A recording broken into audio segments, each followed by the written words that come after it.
Si tu perds de l'argent, tu n'as rien perdu. Si tu perds la santé, tu as perdu quelque chose. Si tu perds ton enthousiasme, si tu perds ta confiance en toi, ton caractère, tu as tout perdu. Tant que toi, ce que tu fais, tu kiffes et que tu as confiance en toi et tu as confiance en tes capacités et que tu sais qu'à un moment donné, ça va exploser, tu vas y arriver, tu vois. C'est juste une question de mentalité, je pense. Ça, c'est le plus important dans la vie d'un entrepreneur. Tu connais le gars qui pose la question, t'es venu comment? Bah, en autocar. Question con, ça. C'est quoi cette question de merde? C'est une très bonne introduction pour le podcast. Podcast numéro 5, featuring Isna. Yes. On est très content d'être ici, avec Exactement. Monsieur Pols. Nicolas Pols. Nicolas Pols, exactement. Un nom qui te représente parfaitement, je trouve. Qui claque bien, qui représente la Pologne, ce que toi tu représentes. Ok. J'ai un problème au niveau des LED, ils sont passés du rouge au bleu, mais c'est pas D'accord. grave. Mais on coupe pas. Nie, jest ok. Nam się światło zmieniło, wiesz? On recommence? Bah là, c'est déjà, ça tourne déjà là. Oui, ça tourne déjà. La règle, c'est on coupe pas ce podcast. Ok. C'est aussi simple que ça. Parce Bah que bon. c'est comme ça qu'on va pouvoir sortir des choses, je pense, intéressantes et au feeling. C'est le plus important, je pense. Exactement. Isna, est-ce que tu peux te présenter rapidement? Parce que personne, ceux qui vont te regarder, je sais pas s'ils te connaissent. Bon, il y a probablement quelques-uns qui vont me reconnaître parce que j'ai, dans le passé, fait quelques contenus dans différents sujets. J'ai bossé avec des entrepreneurs très tôt, à l'âge de 18 ans, en tant que stagiaire. J'ai appris énormément de choses avec eux sur tout ce qui est marketing en ligne, etc. Et donc, pour me présenter brièvement, je suis d'origine tchétchène. Ouais. Même si certains me disent que je ressemble pas du tout. Tu ressembles à quoi? Les gens, ils ont une image, donc c'est des stéréotypes, mais qui sont... Dans chaque stéréotype, il y a une part de vérité. Qui dirait que déjà les Tchétchènes ils ont une grosse barbe noire, Bah, t'as la moitié bien là. poussée. Moi je l'ai raccourci un peu, tu vois. Donc je suis d'origine tchétchène, Bah, d'origine, naturalisé français, T'es né en né à Tchétchénie. Grozny en Tchétchénie. Mhm. Je suis arrivé en France en 2003, j'avais 9 ans. Et là ça va faire maintenant, donc au total 20 ans, ça va faire bientôt 21, que je suis en France, enfin que je me déplace. Là je me déplace un peu partout, mais voilà. Donc j'ai habité plusieurs villes en France. J'ai principalement fait... je suis resté en Europe. J'ai pas bougé depuis que je suis parti. Donc j'ai habité en Ukraine, j'ai habité... ici en Pologne, maintenant j'habite ici. Et voilà, donc actuellement je travaille, tous mes business c'est sur Internet. Donc Dieu merci Internet. Et actuellement, bah, voilà, je vis de ça. Je gagne ma vie avec ça. Avec toute l'expertise que j'ai acquis avec ces entrepreneurs dans le passé avec qui j'ai bossé. Ce qui m'a permis vraiment maintenant de me retrouver aujourd'hui avec toi, faire ce podcast. Parce que j'aime ça, j'aime parler, échanger, j'aime partager, j'aime me retrouver sous les projecteurs. Il y en a 2 qui sont très forts, qui me font mal aux yeux. 4 même. Voilà, et sinon, voilà, qu'est-ce que tu voudrais savoir Non, d'autre? belle présentation. Moi, j'aimerais savoir comment ça s'est passé pour toi quand tu étais petit, la transition, le fait que tu sois parti de Tchétchénie. Et tu arrives en France, est-ce que c'était un choc? Comment tu t'es retrouvé mentalement à ce moment-là? Bah, je dirais que c'est quelque chose qui peut pas, comment dire, être expliqué en quelques mots, parce que, enfin, si je pourrais te le dire, c'est comme quand tu prends une racine, d'accord, qui se retrouve, qui est dans un autre continent. D'accord. Tu l'arraches et tu la plantes dans l'autre côté de la Terre, donc sur un autre continent. C'est exactement ça. Ce que ça veut dire, c'est que c'est très difficile de se réadapter. Parce que quand tu nais dans un pays... bon, j'avais que 9 ans, À 9 ans, tu peux t'adapter très facilement, mais la transition, on va dire qu'elle était très compliquée parce que à l'école, je parlais pas la langue. Je Donc tu comprenais parlais pas. juste russe en fait quand tu arrives en Russe, France. tchétchène, c'est tout. C'est les deux D'accord. langues que j'avais. Et l'intégration au départ, elle était très difficile parce que je me souviens, quand j'arrivais à l'école, euh, Mhm. les enfants, ils venaient me parler Ouais. et ils me disaient des trucs. Et moi, je prenais ça comme une insulte. Donc, je me Ah, sentais menacé. c'était comment dire, mais c'était des blagues qu'ils faisaient, de l'ironie Non, ou non, non, c'était. ils me parlaient Ah, ils simplement. s'intéressaient à toi et toi tu prenais Voilà, ça et comme moi, je une pensais que je attaque. prenais ça comme une attaque. Voilà, à 9 ans, Ok. voilà, j'étais un peu dans cette mentalité-là. Alors qu'en fait, les mecs, ils voulaient juste jouer au football avec moi. D'accord. Au bout de 3 mois, j'ai commencé à parler la langue. Je le parlais, on va dire, acceptablement. Mhm. Parce qu'on suivait des cours particuliers pour les jeunes, enfin les enfants Pas les qui demandeurs sont d'asile en fait, c'est ça. enfants réfugiés. Mhm. Donc j'ai appris, on va dire, la langue en 3 mois. Et puis au fur et à mesure, donc on a commencé un peu à bouger dans toute la France. Principalement, c'était en Bretagne. On a fait des petites villes. Ensuite, ils nous ont emménagés dans d'autres villes. Euh, Parce qu'à cette époque-là, en fait, les Tchétchènes étaient très, très accueillis. Mhm. On prenait soin d'eux, surtout quand c'était une petite famille avec une mère et 3 enfants. Donc, au bout d'un certain temps, ma mère, elle a commencé à travailler. Moi, j'ai commencé à faire à l'école, etc.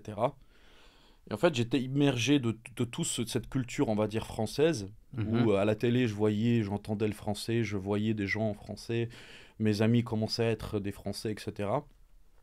Mais vraiment, quand j'ai commencé vraiment à m'intégrer, on va dire, à passer de l'âge adolescent jusqu'à l'âge adulte, c'était, forcément, ça arrive à tout le monde, mais moi, c'était, on va dire, en 19 ans. 19 ans où j'ai commencé à être un peu plus dans le langage déjà. Il y a eu une D'accord. différence, comment je m'adressais en général avec les gens avec qui je communiquais. Mhm. Ma fréquentation a changé.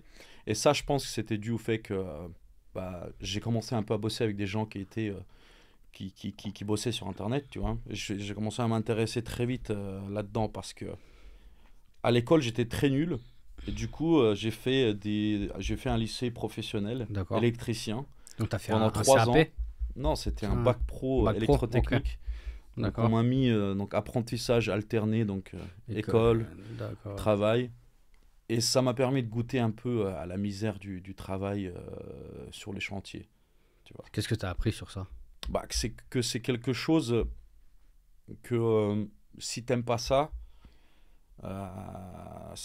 faut pas le faire. Premièrement. Et deuxièmement, c'est un travail, on va dire, qui est tu dois te lever très tôt. Enfin, Mhm. bon, en général, pas dans tous les travails, mais moi, mon travail, parce que j'habitais très loin de l'entreprise où je travaillais, je me levais très tôt, je rentrais chez moi très tard. Et moi, en fait, avant de faire ça, dans ma tête, c'était, je vais faire des petits boulots par-ci, par-là. Mais en faisant cet apprentissage, Mhm.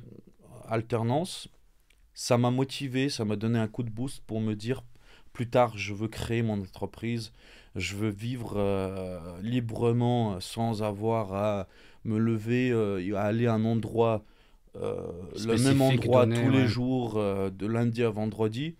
Et j'ai senti que c'était pas pour moi. Il y a des gens, ils aiment ça parce que ça permet d'avoir quelque part une sorte d'équilibre, Ouais, de stabilité, on va dire. une stabilité qui Mhm. te permet de savoir exactement, t'as pas de responsabilité en fait. Toi, tu fais juste ce qu'on te dit et t'as pas besoin de réfléchir. Tu fais ça, ça, ça. Ça, donc, c'est ce monde de l'entreprise de salariés, c'était pas du tout pour moi. Et je pense que la vie, en fait, elle m'a montré, si tu veux pas faire ça, va falloir que tu bosses dans tes études. Et du coup, à la dernière année de mon alternance, Mhm. j'ai tout simplement commencé à carburer comme jamais. Et puis, j'ai eu mon bac. Et c'est à partir de ce moment-là que j'ai fait ma demande de nationalité. Et je suis rentré en même temps à la fac de droit. Ah, c'est une grosse transition quand même. Ouais, c'était un grand changement. C'est pour ça que je te dis qu'il y a eu une transition énorme Mhm. qui fait que j'ai pu faire comment dire, un grand changement, on va dire. Un grand changement dans pratiquement tous les domaines de la vie, tu vois. Donc, tous les domaines de ma vie, pardon. Et parce que quand à l'école, on te répète, on te dit constamment, bah, t'es nul, tes notes sont nulles, etc. C'est parce qu'en fait, au final, soit les profs sont mauvais pour te faire intéresser, soit c'est juste toi, en fait, c'est pas fait pour toi. Tu vois. Et donc... Après, un point important, c'est qu'il ne faut pas se définir... l'opinion de quelqu'un sur un enfant, par exemple, il ne faut pas que l'enfant se définisse par rapport à cette opinion aussi. Ouais, bah, le problème, c'est que l'enfant est très influençable. Ouais, voilà. C'est vrai. Mais c'est pour ça que je répète bien que faire très attention. Pour les enfants, surtout. Bah ouais, bien sûr. Si le professeur dit, voilà, t'es nul, t'arriveras à rien dans ta vie, etc., t'es un bon à rien, et que c'est répété. Il y a des professeurs, ils le font. Hein. Ouais, et l'enfant, il croit qu'il est comme ça, bien donc sûr. Il va ancrer cette façon de penser par rapport à lui. Et par la suite, ça peut faire des dégâts quand même. Oui, ça peut faire des dégâts comme ça peut faire des bénéfices. Ouais. Je pense que... bon, là, on va un peu sortir du sujet rapidement, mais je voulais partager ça. Ça, c'est quelque chose auquel je crois. C'est tout ce qui arrive dans notre vie arrive pour une bonne raison.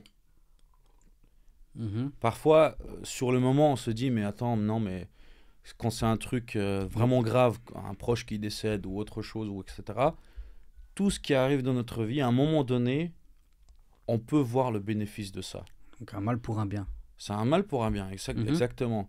Cette phrase, tout le monde la connaît, mais théoriquement, en pratique, on n'arrive pas vraiment à le saisir, tu vois.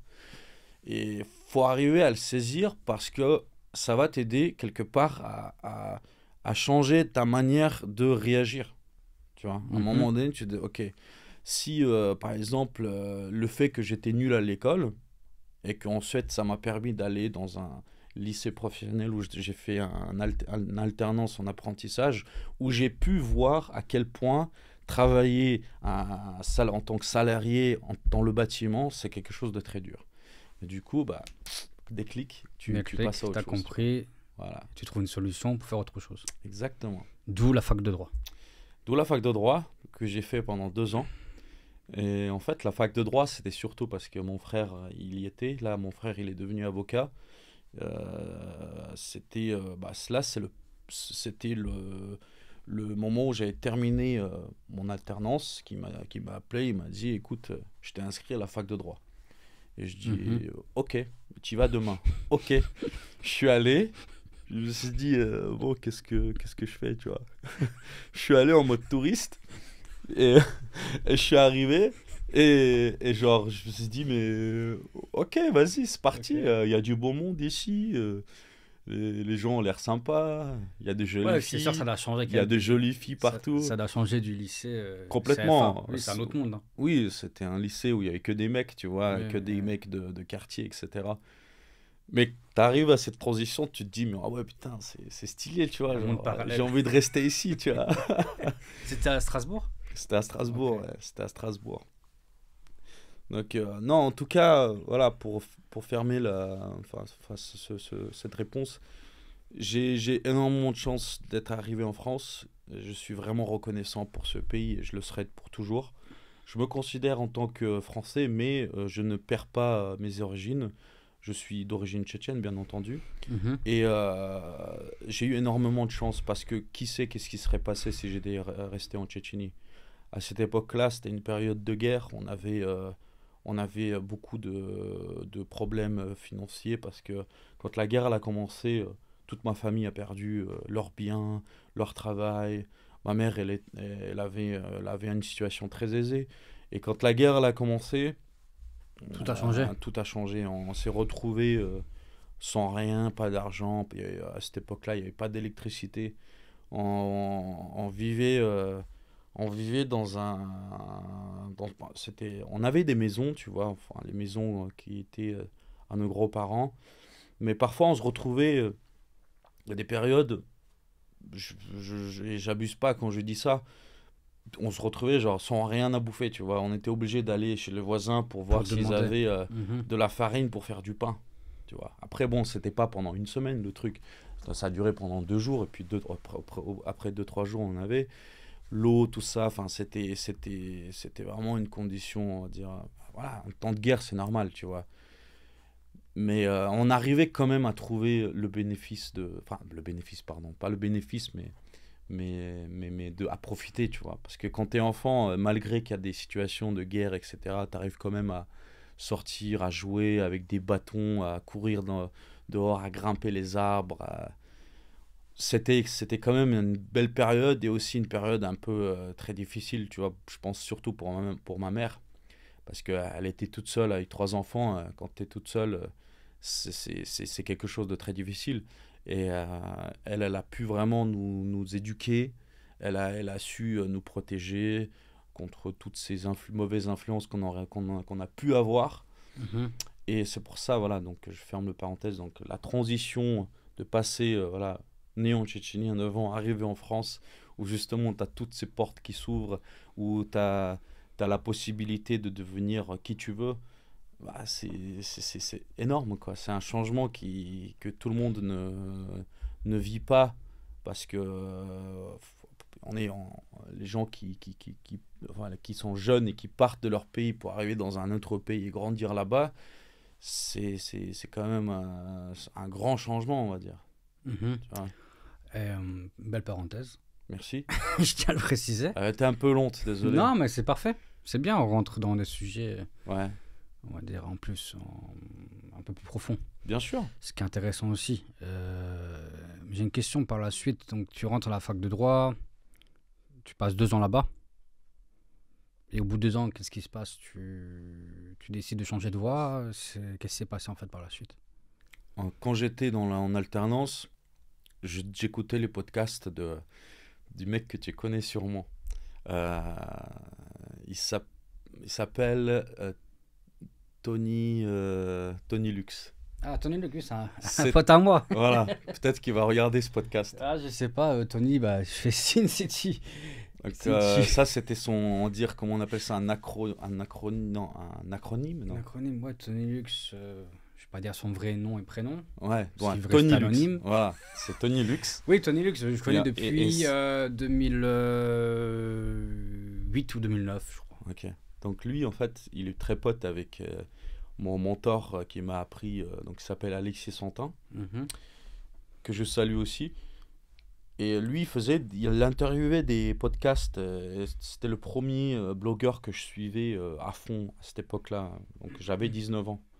Et quand j'étais au chantier, j'avais mes écouteurs et j'écoutais les podcasts les podcasts d'Alexis.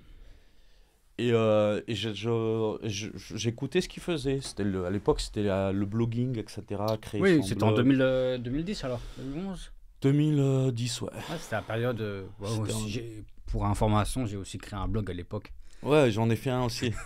Je pense que ça prouve qu'on est un peu on est fait pour ça. Ouais, on est fait pour ça. J'ai ouvert un blog et j'ai écrivé des articles horribles dans le sens où il y avait des fautes à chaque mot. Mais c'était très stylé. Je me faisais un beau design, je faisais une belle... puis t'as appris les bases. J'ai appris les bases, en fait. C'est ça aussi, hein. Ouais. Je suis d'accord avec toi, moi c'était pareil. Je me rappelle quand j'avais acheté le nom de domaine, j'avais mis 3 jours à installer WordPress avec le FileZilla FTP. Ouais. Et en fait, il y avait un fichier qui me manquait et à chaque fois c'était page blanche. 3 jours, je pétais un plomb. Et au bout du compte, en cherchant sur YouTube les tutoriels, les solutions, je me suis rendu compte qu'il manquait le HT Access. Je crois que c'était ça à l'époque. Dans le FileZilla. Juste pour ça. Et bon, au bout de 3 jours, hop, problème réglé. Parce que maintenant, quand tu prends un nom de domaine, tu cliques installation WordPress ou autre, tout est fait, quoi. Oui, c'est simplifié. C'est très, très rapide et très simple. Simplifié, ouais, exactement. Donc, pour finir, c'est à ce moment-là que j'ai commencé ces podcasts. Et puis, j'étais au courant de ce qui se passait un peu sur Internet, de ce qui pouvait se faire. Mais j'ai rien touché. Par contre, quand je suis allé en fac, dans la période de ces 2 ans, c'est là que j'ai commencé à créer mon blog. Okay. C'était un blog très généraliste. J'écrivais des articles un peu sur, on va dire, philosophique, mais c'était pas de la philosophie. Je faisais genre, tu vois. C'était quoi le thème principal Le thème principal, c'était un peu plus lié au dev perso un peu. D'accord. Mais des articles un peu genre sur la mentalité des samouraïs, sur la mentalité des guerriers, sur comment réussir à atteindre l'excellence dans votre domaine, etc. Tu vois, genre j'étais très inspiré de, par exemple, les histoires, enfin les grands personnages comme Napoléon, comme il y a un grand samouraï qui s'appelle Miyamoto Musashi, qui a écrit un bouquin, les 5 rouleaux, je sais plus le nom, j'ai oublié. Donc c'était un grand samouraï et en fait genre je connaissais un peu la philosophie de ce samouraï et en fait je m'inspirais de son bouquin, de ce que je lisais dans le bouquin et ce que je retrouvais sur internet et je le mettais dans mes articles. Quelle est la qualité d'un samouraï dans laquelle vous pouvez vous inspirer pour votre business, un truc comme ça, tu vois. Et donc là j'écrivais mes articles et en fait au fur et à mesure que je continuais à me fouiller ce qu'il y avait sur internet, j'ai commencé un peu à me dire, mais attends, mais je ne veux pas passer 7 ans de ma vie, ou peut-être 8 à faire la fac de droit et passer ma vie à la bibliothèque. Je veux gagner de l'argent tout de suite, tu vois. À cet âge-là, quand t'es jeune, tu veux gagner de l'argent. Tu veux gagner de l'argent, tu veux voyager, tu veux aller au restaurant, profiter, mais t'as pas cet argent. Tu manges des pâtes et de la sauce tomate, tu vois.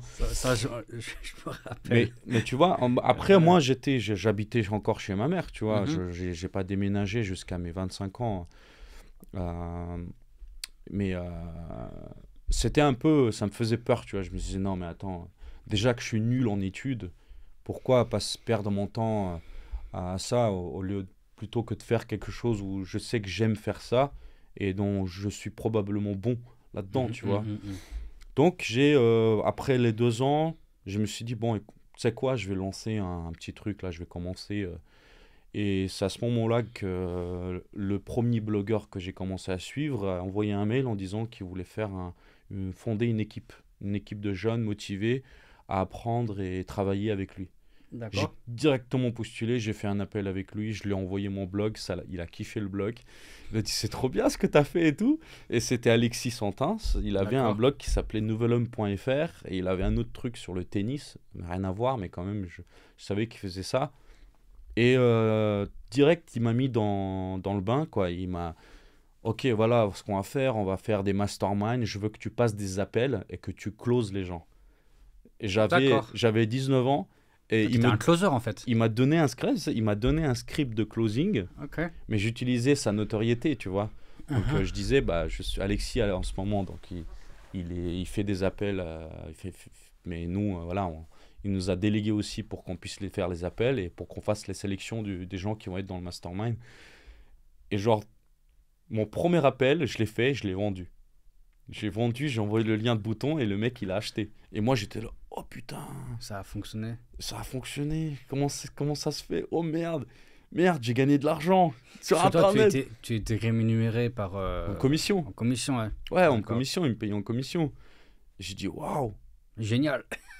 Du coup, 2e appel, close. 3e appel, close. 4e appel, close. Quoi ça, Tom? T'es ouf ou quoi? Wesh. Je suis là, mais mec, mais c'est quoi ça? Je dis, mais je gagne de l'argent là, c'est pas normal, tu vois. Tu touchais combien par closing? Je sais pas, c'était pas grand chose, je touchais 200 balles. Ouais, mais à l'époque, c'était quand même pas mal. À cette époque-là, ça va, c'était pas mal. Mais si tu prends en compte, si tu prends en comparaison le je crois que c'était 200 balles, je sais plus combien. Ah, mais Isna, si tu prends en comparaison quand tu étais en alternance, tu touchais combien à l'époque en alternance? 700 euros par mois. 700 euros. Tu travaillais tous les jours, bon, tu avais des jours à l'école, mais bref. Bien sûr. Tandis que là, sur un closing, tu prends 200 euros, c'est ce que tu touchais à la semaine. Bah ouais. Si tu relativises. Oui, de toute façon, c'est mieux de se dire c'est pas assez que relativiser. Oui, non, je déconne. Non, pour moi, c'était beaucoup d'argent. Je me disais, ah ouais, maintenant je vais pouvoir me payer des trucs et puis donner de l'argent à ma soeur, à ma mère, pour qu'ils voilà, ils s'achètent des trucs, tu vois. Et puis après, j'ai continué à faire d'autres choses, tu vois. J'ai commencé à taffer sur la création des pages de vente, à faire toucher à tout en fait. Il me donnait libre cours à mon imagination. Au départ, je faisais de la grosse merde. Mais il était quand même patient. Je disais, bon, ça va, c'est pas mal et tout. Et c'est la première fois que je touchais à tous ces trucs, tu vois, genre faire des pages de vente, écrire les pages de vente. Et des fois, je faisais des erreurs. Des fois, je mettais le mauvais lien et il se faisait niquer. Et du coup, il me grondait, tu vois. Ce qui est normal. Un moment, ou un autre truc du genre, je supprimais tous les emails au lieu de les archiver. Tu sais, les emails qu'on reçoit au support, Oui, donc je les supprimais à chaque fois. Lui, il me disait d'archiver. Moi, je comprenais pas, tu vois. Mais les emails au support, tu peux les archiver ou les supprimer. La emailing list, enfin tout ce qui est en fait la database. Les emails que les gens envoient au support. Ouais. Ah, ok. Poser des questions. D'accord. Attends, tu archivais et... Je supprimais. Je me dis, mais ils sont où les mails? Bah, je sais pas, moi. Tu les as supprimés? Bah, ah bon? Je sais pas, j'ai cliqué sur le bouton trash. Voilà, donc je faisais ça. Ok. Mais après quelques années, bah là, j'ai commencé à lancer mes propres trucs. Le propre truc que j'ai lancé... Le premier, c'était quoi que Le premier, c'était... j'ai fait e-commerce. J'ai lancé un site d'e-commerce où je vendais des diffuseurs d'huile essentielle. Et le premier mois, j'ai fait 10 000 balles net. De chiffre... Non, net. De profit. De profit. J'étais choqué. Je me suis dit, mais c'était en quelle année? C'était en 2000... Là, c'était 2017. Donc 2017. C'était, on va dire, le dropshipping, clairement. Clairement du dropshipping. Okay. C'était à cette période où ça commençait. Et après j'ai lancé une agence, on va dire, création de vidéos publicitaires. Pendant 1 an, j'ai fait plus de 3000 vidéos publicitaires avec Final Cut. Et je suis devenu très bon dans la création de vidéos publicitaires. D'accord. Très très bon. En fait, j'ai sauté une étape. Quand j'ai j'ai lancé mon store e-commerce, c'était en période d'octobre, septembre, octobre. Décembre, les coûts publicitaires commençaient à devenir super chers parce que c'était le Black Friday, bref, c'est la fin du mois. Noël, etc. Et moi, j'étais nul Facebook, je connaissais pas grand-chose. J'apprenais tout sur le tas, tu vois. Et c'est là qu'en fait, je me suis dit, bon, ça marche pas, je vais faire autre chose. Et j'ai lancé un truc sur 5euros.com, ça s'appelle. Oui. Et j'ai lancé une petite annonce. Petite annonce en mode je fais des vidéos publicitaires pour 5 euros. J'ai fait payer 5-10 clients et j'ai augmenté les prix plus tard pour arriver à 90 euros la vidéo. Et j'ai eu plus de 500 ou 600 avis positifs, 0 avis négatif sur ce truc.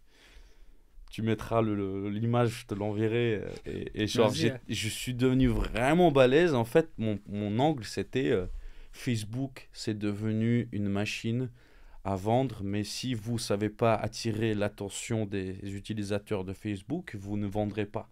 Donc, c'est pour ça que je vous fais une vidéo tellement captivante que le client viendra le prospect viendra visiter sur le site, cliquer sur les boutons acheter. Et vous allez encaisser grâce à ma vidéo. Et il y a des mecs, ils ont fait des millions avec ça. J'abuse même pas. Par la suite, je te dis, j'ai fait une agence où je faisais moi-même en filmant ma tête ou en filmant la tête des autres acteurs, parce que je recrutais des acteurs. C'est devenu une agence de création de vidéos plus tard. J'ai fait une vidéo où j'ai pris mon téléphone en parlant d'un produit, c'était une balance connectée. Et cette balance connectée, je l'ai prise, j'ai pris mon téléphone, je l'ai filmé, ça m'a pris 5 minutes pour faire la vidéo, je l'ai envoyé à la marque qui s'appelait FitTrack, qui existe encore.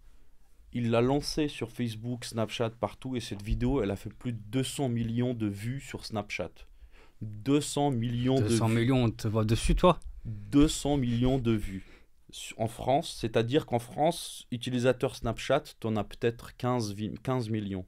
Ces 15 millions de personnes, ils ont vu la pub, je ne sais pas combien de fois, tu fais le calcul, 200 millions de vues, parce que il y a la rétention en fait. Enfin, non, la retention, c'est quoi le... Mais c'était pas, ils voulaient pas attaquer, enfin la marque là, ils voulaient attaquer uniquement le marché français ou le francophone? Francophone. Parce que je tu as parlais la en français. Belgique, tu as le Luxembourg, Oui, il y a la franco... Suisse, il y a le Oui, Canada. oui, oui. Ah oui, bah oui, oui, j'avais oublié. Oui, Donc, oui. Non, Canada, non, il faisait pas. Il faisait que en Europe. Oui, le Exactement. marché Donc 200 francophone. millions de vues, cette putain de vidéo. Donc t'imagines? Tu as touché combien par vue? Moi, j'ai rien touché, je me suis fait niquer. J'aurais dû demander la com, tu vois. Mais en gros, je lui avais envoyé une vidéo d'une actrice que j'avais recrutée. Ouais. Elle a fait une vidéo, c'était de la merde. Le client, il a pas aimé. Oui, c'est nul. Bon, écoute, là, j'ai rien, j'ai aucun acteur sous la main. Je vais faire moi-même. Et j'ai pris la caméra. Je suis allé sur le balcon. D'ailleurs, c'était ici en Pologne. Je suis allé sur le balcon, j'ai filmé.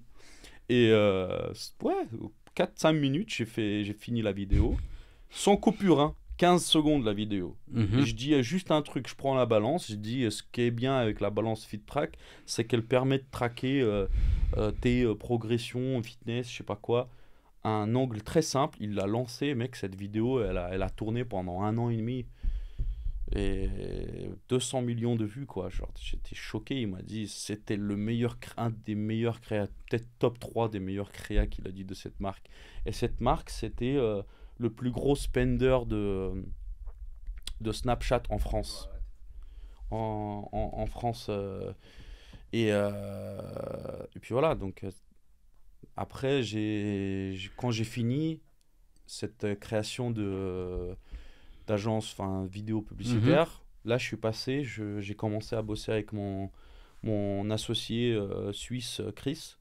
On a commencé à lancer des marques de e-commerce où on faisait d'abord en dropshipping et ensuite on est passé en e-commerce basique où on a notre stock, gestion de stock, etc. Donc actuellement, c'est ce que je fais. On vend des suppléments et donc là, c'est principalement ça et puis d'autres business qui sont en ligne. D'accord. Comment as-tu rencontré Chris? Chris, ça, tu la connais cette histoire, je te l'ai racontée. Ouais, mais moi, Bref, Chris, c'est un backlink des commentaires WordPress. En gros, à l'époque, il y avait un échange de commentaires. Ouais. Tu venais sur ton site. Oui, ça, j'ai connu, ouais. Je suis allé, moi, je suis tombé sur ces articles. Et il avait le même âge que moi. Le mec, il parlait de sport, de tout, tu vois, de tout ce qu'un jeune... tout ce qu'un jeune peut s'intéresser, tu vois. Du coup, j'ai laissé un commentaire sur son site. Il est venu sur le mien. Il a sûrement vu toutes les fautes d'orthographe qu'il y avait sur mes articles. Et puis après, on s'est dit, bah tiens, vas-y. J'ai dit à Alexis, tiens, j'ai vu un gars là, je suis tombé sur son site vraiment propre. On pourrait le recruter dans notre équipe. Et du coup, il est venu dans notre équipe. C'est après qu'on s'est rencontrés. D'accord. Et donc, vous avez créé différents business. Est-ce que tu veux raconter l'histoire des leggings ou pas? Oui. Et tout ce qui s'est passé derrière, c'est intéressant comme histoire aussi. Oui, bien sûr. Tu veux que je raconte l'histoire des leggings? Oui. Ce qui s'est passé aussi derrière, avec le stock. Oui, bien sûr, je vais te donner. C'est une histoire très intéressante. Oui, bien sûr. C'est quelque chose qui peut aussi te faire apprendre une leçon à ceux qui vont écouter le podcast.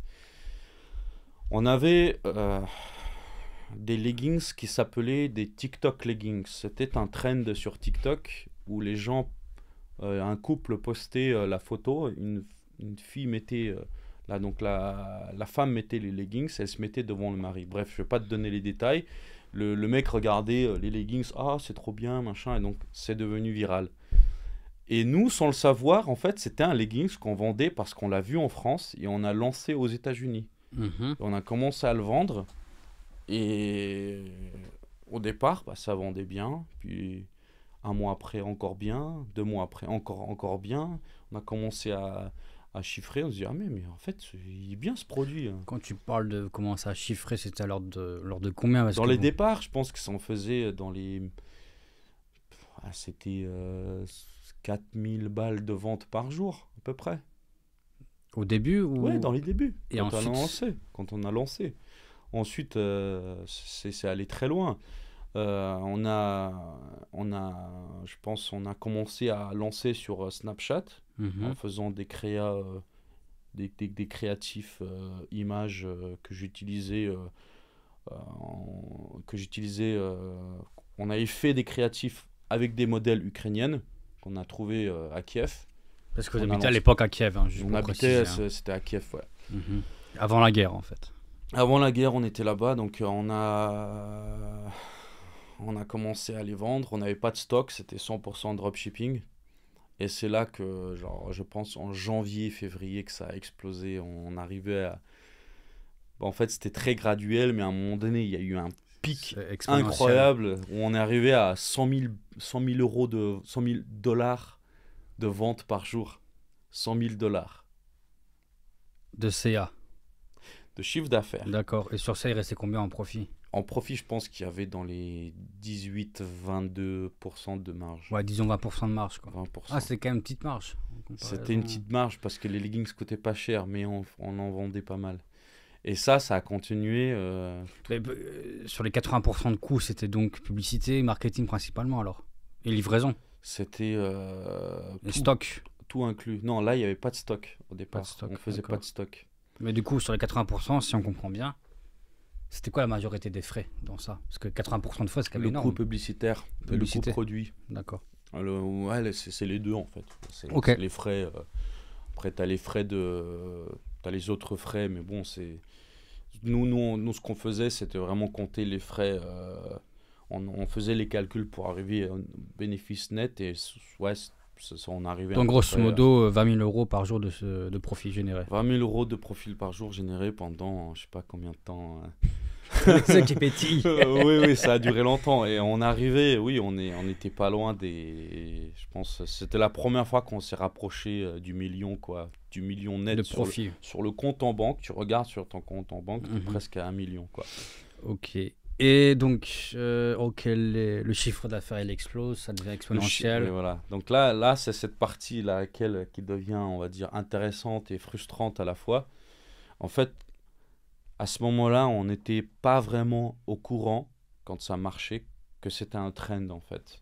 C'est par la suite qu'on a su qu'en fait, sur TikTok, le trend avait explosé incroyablement. C'est pour ça que les gens, en fait, ils cherchaient ce leggings partout. Ce produit. Partout sur Internet. Et ils voulaient l'acheter à tout prix. Peut-être qu'Amazon, ils ont vidé tout le stock. Et donc, ce qui s'est passé, c'est que nous, on a continué à vendre. Et puis, on s'est dit, bah tiens, on va faire une marque. On va faire une marque de leggings de ce modèle-là. Et qu'est-ce que fait généralement un mec qui s'y connaît pas grand-chose dans la création d'une vraie marque, on va dire. Au départ, tu fais des erreurs. Et nous, notre erreur, elle était genre stratosphérique, on va dire. C'est quoi l'erreur fatale, tu veux dire? L'erreur fatale, je dirais, c'est sans être sûr, à coup sûr, que ce produit va continuer à vendre sur du long terme, sans vérifier que c'est pas un trend, on a allé acheter en Chine du stock, en plus en Chine. Donc le stock, on a investi plus de 400 000 balles. 400 000 euros, c'est ça? Dollars.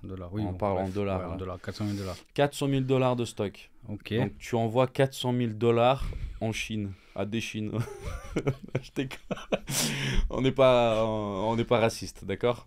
C'est une blague. Non, j'ai pas fait de blague. Oh, mais du coup, quand vous avez transféré l'argent, c'était 400K d'un coup ou c'était dispatché, on va dire Dispatché.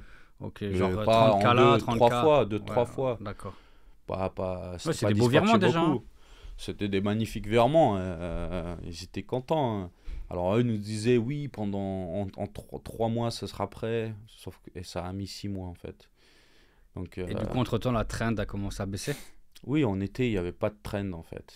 En été, on en vendait un tout petit peu. Et la période où ça a trendé, c'était en novembre, décembre. C'est là que ça a commencé. De quelle année? 2020. Là où ça a trendé pour nous, c'était en 2020, je crois. 2020. Ouais, donc durant la période Covid alors?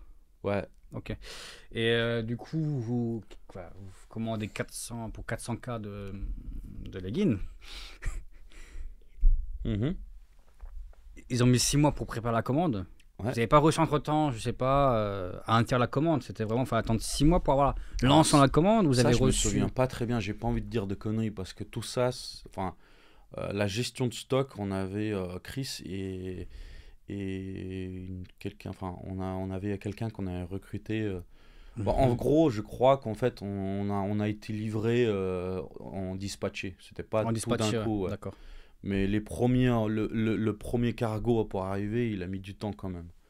En plus, c'était durant la période Covid, donc il y avait beaucoup de problèmes de livraison, bien sûr, c'était retardé. Bien sûr. Mais là n'était pas vraiment le problème, en fait, le fait que le stock soit arrivé. Le problème, c'est que quand tu lances un business et que tu te dis, oui, ça marche à cette période, mais tu n'es jamais sûr que ça va marcher à la même période de l'année prochaine. Parce que si tu n'as pas eu une confirmation que ce produit chaque année carbure comme ça, comme maintenant, bah, tu vas pas acheter un gros stock. Mais c'est une erreur qui nous a coûté cher, mais en même temps qui nous a appris beaucoup, tu vois. Parce que c'est une histoire à raconter. C'est pas mal. C'est pas mal. Et donc on a ces leggings, on a investi l'argent, le stock arrive, on lance les pubs dans la même période de l'année d'après. Rien à voir. Mais il n'y avait pas de résultats en face. Si tu regardes sur Google Trends, tu tapes TikTok leggings, tu verras le pic. Il y a un grand pic. Il y a un pic énorme. En fait, c'est rare que ça arrive que tu vois ça sur Google Trends. Quand il y a un pic, par exemple, ChatGPT, il y a un pic. NFT, il y a un pic. Et à chaque fois, quand il y a un pic, c'est là que tu fais de l'argent. Ou alors, au départ, juste avant. Voilà. Si aujourd'hui, quelqu'un veut lancer un business, ça, c'est un bon tips.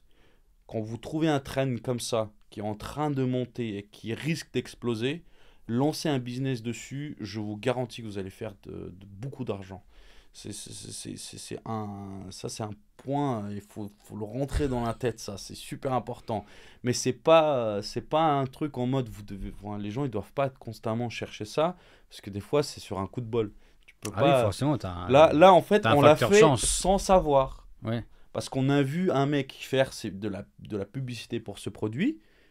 Lui faisait ça pour des influenceurs en France. Mais nous, ce qu'on a fait, on va le lancer en publicité Facebook aux États-Unis. Ouais, puis même, je suppose qu'à l'époque, tu testais différents produit. Oui, on voilà, tu testais différents produits, tu regardais ceux qui marchaient, et puis c'est ça. Dès que ça marchait, vous investissez en publicité, hop, on fait les commandes, etc. Mais... Oui, on a fait aussi des influenceurs. On a même payé une influenceuse... de la pote de Kylie Jenner qui coûtait 30 000 balles. On l'a payée, mais elle a mis trop de temps pour faire le contenu. Du coup, on a annulé la promotion.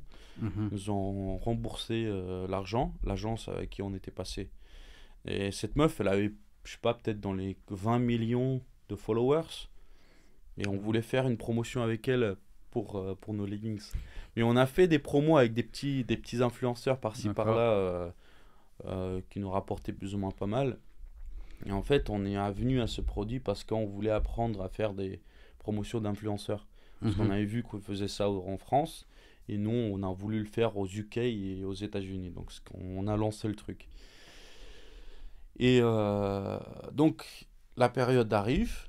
Et là, ça vend pas. Ça vend pas. On attend, ça vend. Ça vend, mais... ça vend comme des, tu vois, des petits ça part pains. tout doucement. Ouais, tout doucement, tu vois. Sauf rien à voir par rapport à l'année dernière. Si ça vend comme ça, on se dit ouais, mais on va mettre 45 ans pour vendre tout ce stock si ça vend comme ça, tu vois. Du coup, qu'est-ce qu'on a fait? On s'est dit garder ce stock nous coûte de l'argent, il va falloir... forcément tu payes l'entrepôt. Exact. Il va falloir qu'on jette. Du coup, le stock qu'on avait aux États-Unis, parce qu'on en avait une partie aux États-Unis, on l'a donné à une entreprise qui l'a repris. Et vous l'avez donné, cédé? Gratuitement, oui. On l'a cédé. Ça représentait combien en termes de valeur J'ai pas envie de dire de conneries, mais plus ou en moins, gros, je crois que c'était 30 000 unités envoyées aux États-Unis. 30 000 unités. Mais c'était même pas... Ouais, donc 30 000...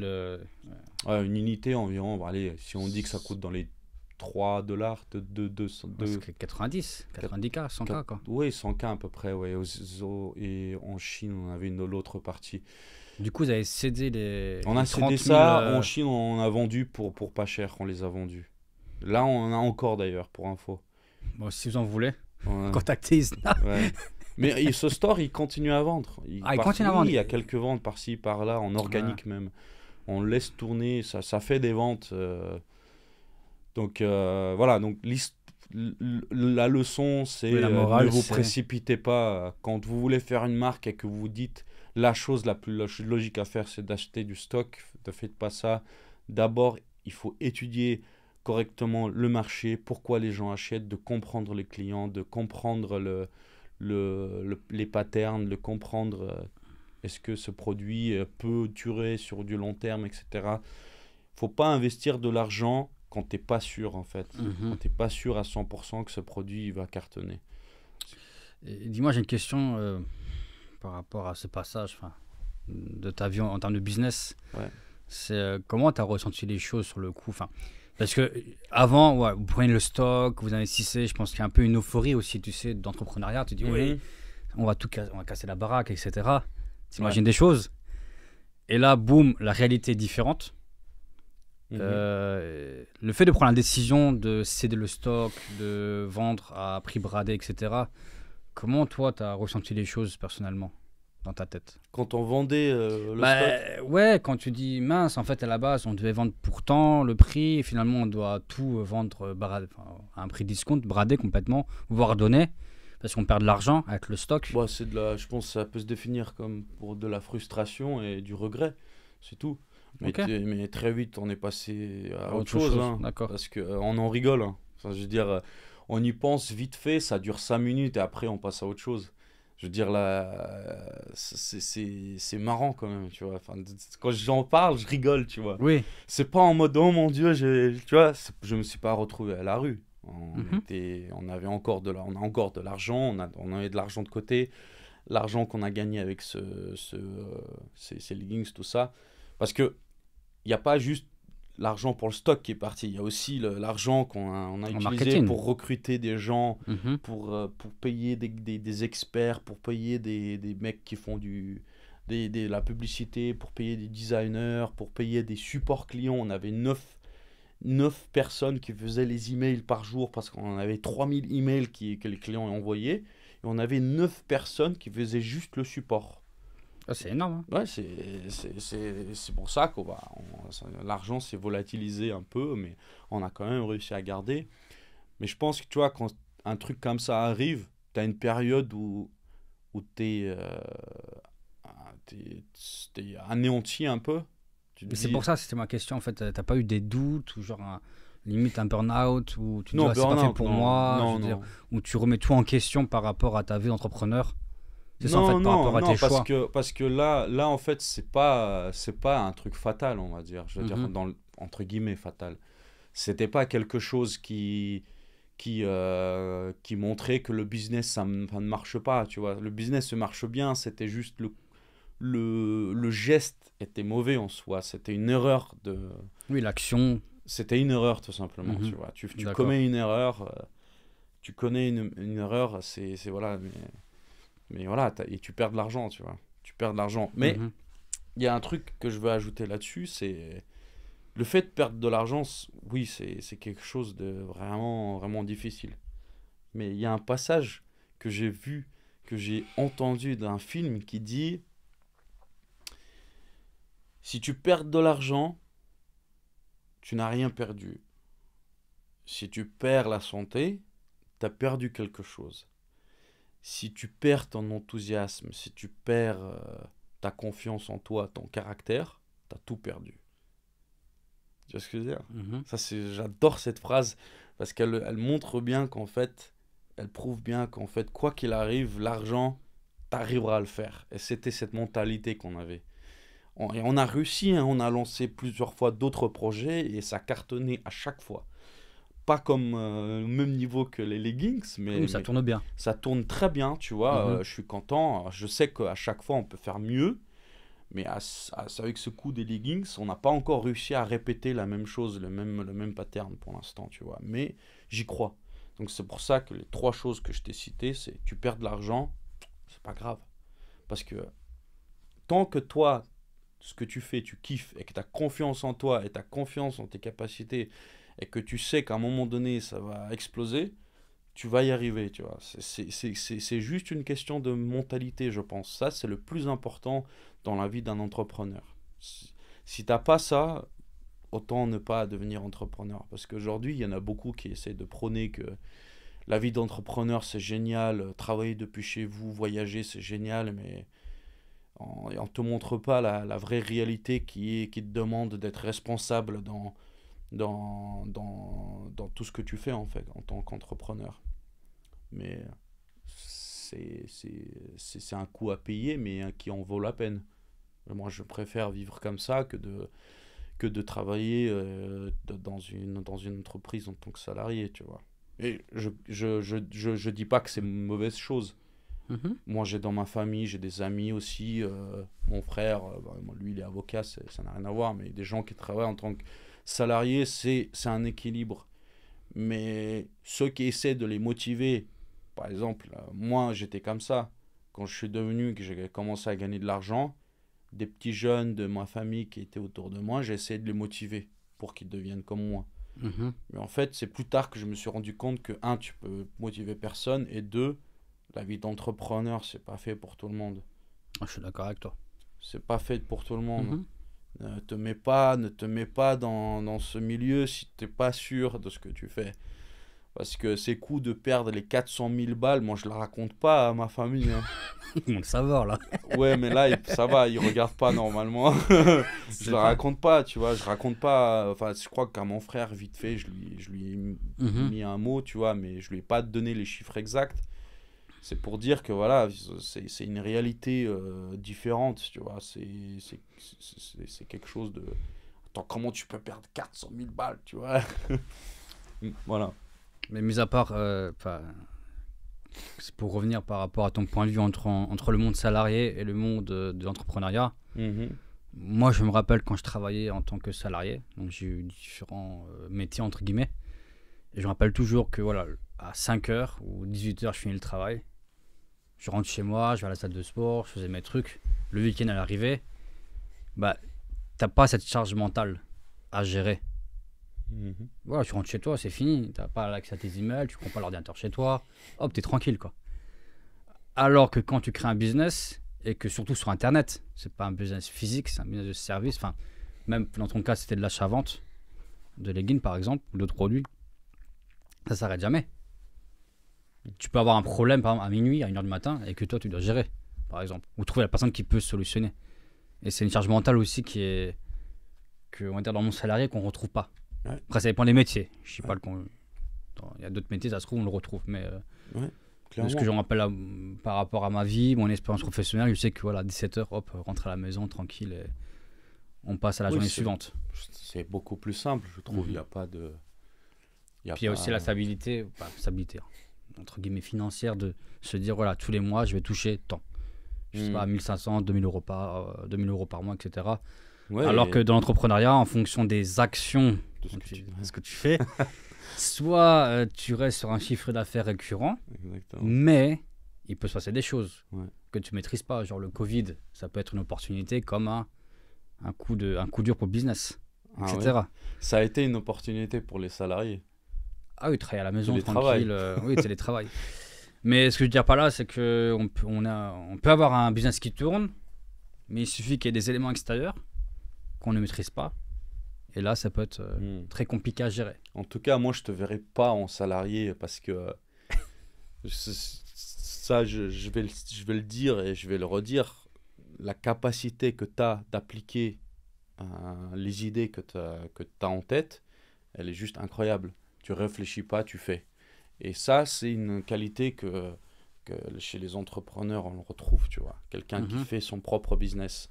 Peu importe le niveau, peu importe s'il chiffre des millions ou chiffre quelques milliers par mois, l'entrepreneur, c'est quelqu'un qui applique ses idées, tu vois. Et moi, chez toi, je le retrouve. Tu as eu l'idée du podcast, tu l'as commencé... Au bout de 3 jours, tu as loué la salle, tu as mis l'image, tac, tu as trouvé un monteur, tu as lancé le truc, et c'est ça qui est incroyable. Parce que toi, ton parcours, il est vraiment intéressant. Le fait que tu arrives ici en Europe de l'Est, je connaissais personne, je connaissais pas la langue. tu connais personne. Et je trouve que ça, en fait, quelque part, c'est quand même plus joyeux que de rester dans un même endroit, tu vois, parce que t'es en galère, t'as pas d'argent, tu sais pas où aller, t'es là, tu tournes en rond, machin. Et à un moment donné, tu commences à vraiment te débrouiller, tu vois. Bah, surtout à l'époque, c'était en 2006, avant de venir en Pologne la première fois, j'étais en foyer jeune travailleur. Enfin, dû à une rupture familiale, c'était ma décision, je suis parti de chez mes parents.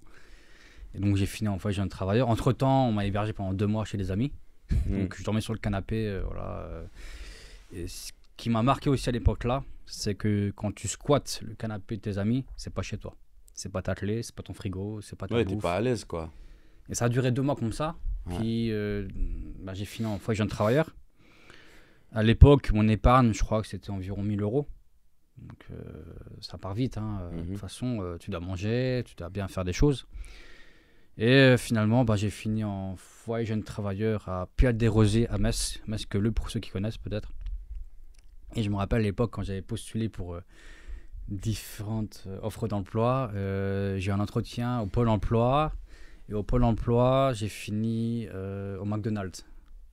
Et au McDo, j'arrive, donc j'ai un entretien avec le manager. Et sur mon CV à l'époque, je mettais l'adresse. Mais l'adresse était l'adresse du foyer. Donc c'était marqué, foyer jeune travailleur, blablabla. Tu sais quelle question il m'a posée? Dis-moi. Non, essaie de deviner pour voir. Quelle question peut amener quand tu as une adresse comme ça? Quand tu as une adresse? Quand tu as une adresse, c'est marqué sur ton CV, voilà, foyer jeune travailleur, puis à Desrosiers, Metz, enfin bref. Le fait que ce soit marqué foyer jeune travailleur. Quelle question il a pu me poser par rapport à ça?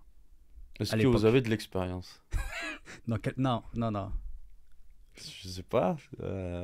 Il m'a posé, si je me rappelle bien, 2 ou 3 questions vraiment spécifiques liées à l'adresse.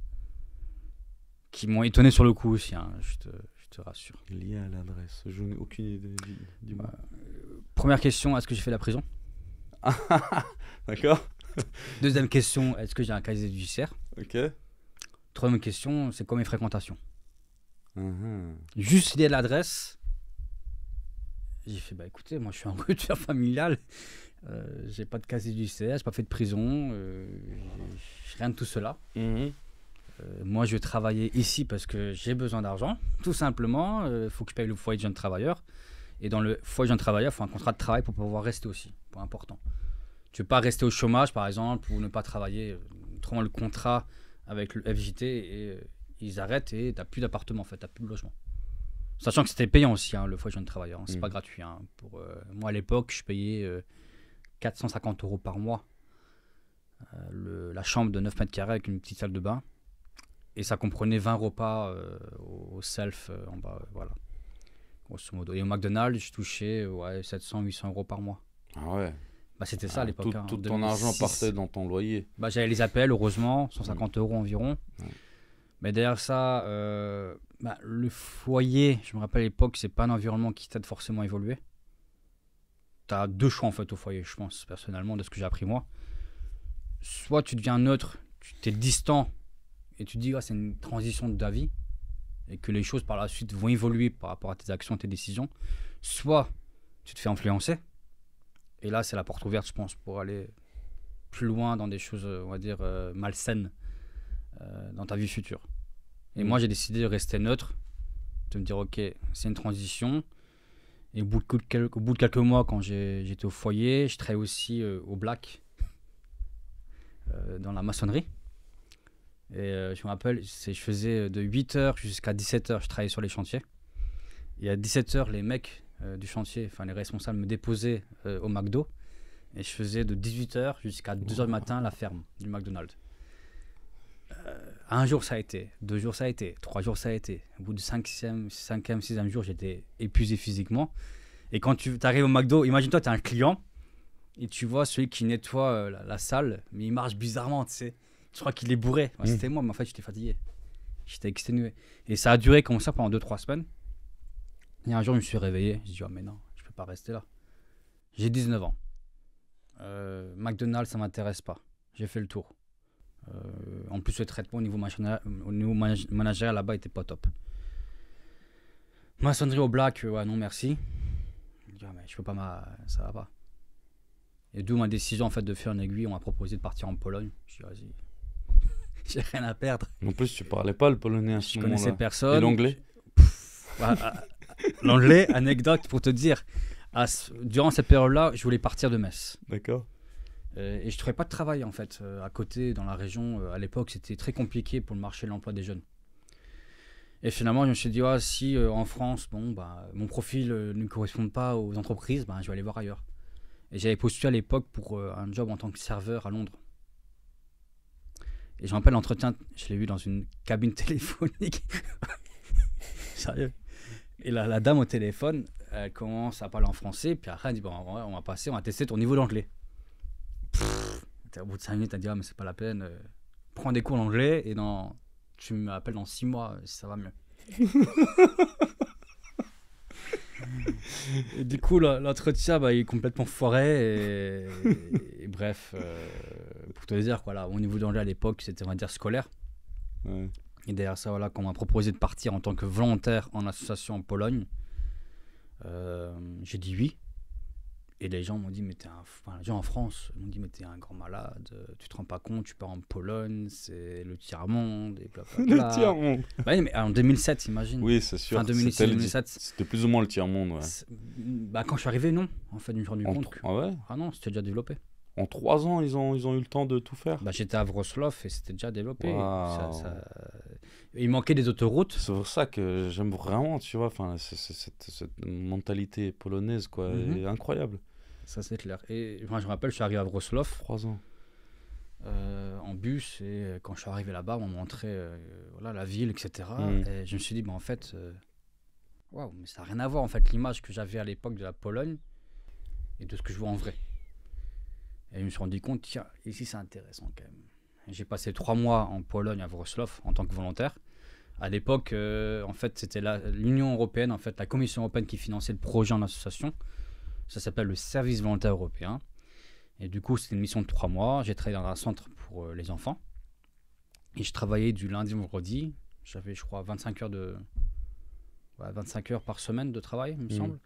Et le matin, j'avais des cours de langue pour apprendre le polonais. Sauf que mon professeur ne parlait pas français. Alors, j'arrivais avec 2 dictionnaires, tu sais, j'avais 2 dictionnaires.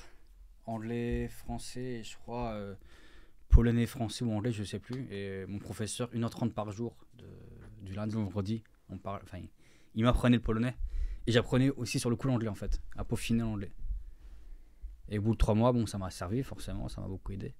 Et là, je me suis rendu compte qu'en Pologne, il y a des choses à faire aussi. Surtout que tu as changé d'environnement, c'est ça qui a fait que... Environnement, état d'esprit, mentalité, se débrouiller aussi. Parce que quand tu arrives tout seul, à l'époque, tu n'avais pas d'iPhone avec Google Maps. Non. Tu n'avais pas Uber, tu n'avais pas WhatsApp. Ouais, tu te démerdes. Tu n'avais pas Google Translator sur le téléphone. Bien sûr. Moi, pour te dire, je sortais en boîte de nuit avec mon dictionnaire. Non, mais sérieusement, j'avais le petit Robert, tu sais. Non, mais je jure, je mens pas. Un petit dictionnaire. Ouais, le Robert, le petit, jaune comme ça, tu sais. Ouais. Et dès que je trouvais une personne intéressante, j'allais voir et puis j'essayais de parler en anglais ou en polonais. Et puis du coup, des fois, je cherchais les mots, même en date, même en rendez-vous galant. À l'époque, j'allais avec un dictionnaire. Et ça marchait bien. Prenez un dictionnaire en rendez-vous galant si vous ne connaissez pas la langue. Mais c'était à l'époque, ce que j'ai appris. Et quand je suis revenu en France, j'avais postulé pour 3 BTS en alternance. Les 3 m'ont appelé. Et j'ai eu 3 propositions d'embauche. Et puis voilà. Alors qu'à l'époque, avant, l'année précédente, impossible de trouver un BTS en alternance. Parce que je pense qu'il leur a marqué, c'est sur le CV. Et alors l'entretien, passage en Pologne, à 19 ans, c'était pas du tout courant.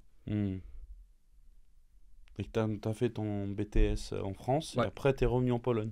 Ouais, 2 ans BTS en alternance. Et pourquoi t'es revenu? Qu'est-ce qui t'a poussé à le faire? Écoute, quand je vois l'écosystème à Metz, généralement, si tu veux gagner ta vie correctement, t'es obligé de partir au Luxembourg.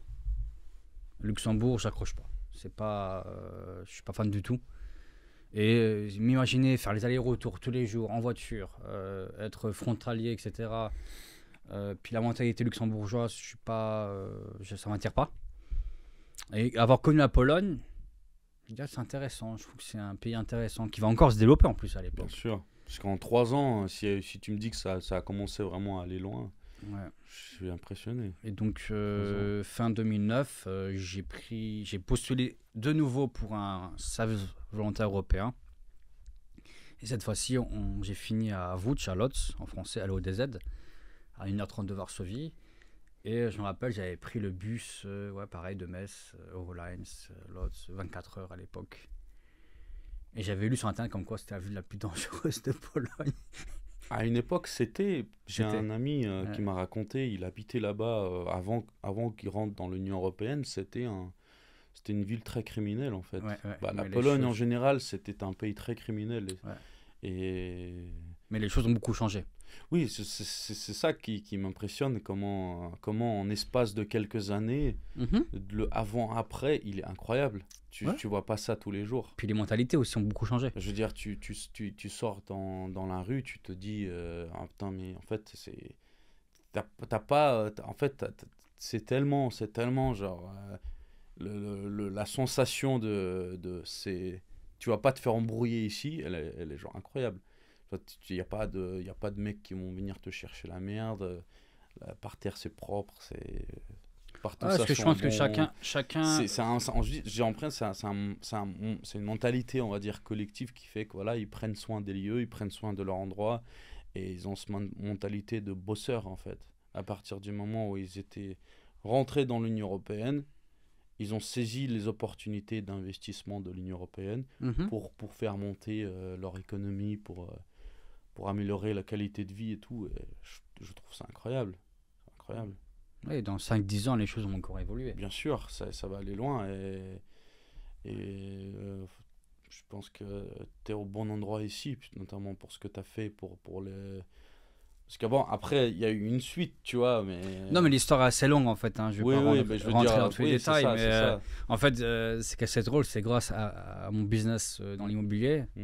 C'est comme ça qu'on s'est rencontrés, en fait. Oui, voilà, on s'est rencontrés via un ami qui m'a parlé de ton agence, que j'ai appelé, donc tu m'as décroché, et puis d'un coup... T'as envoyé quelqu'un, elle a trouvé un appartement. Oui, Adriana, après, on est devenus amis, quoi. Donc, oui, on s'est rencontrés par hasard en boîte de nuit. Et après, on s'est vus. Ouais, non, on s'est rencontrés par hasard. Par hasard, par hasard, ouais. Exactement. C'est là qu'on tombe l'un sur l'autre. À l'époque, vraiment grand hasard. Ouais. Et finalement, voilà, on devient potes et te voilà à bout. C'était quoi, il y a 5 ans? Ouais, bientôt 2017. Ça va faire 5. Ça va se faire 5 bientôt. 2017, 2018 2019. 2019, pardon 2019. Ok, le temps passe vite. Non, 2018. Ouais. Si. Et te voilà aujourd'hui ici. Voilà.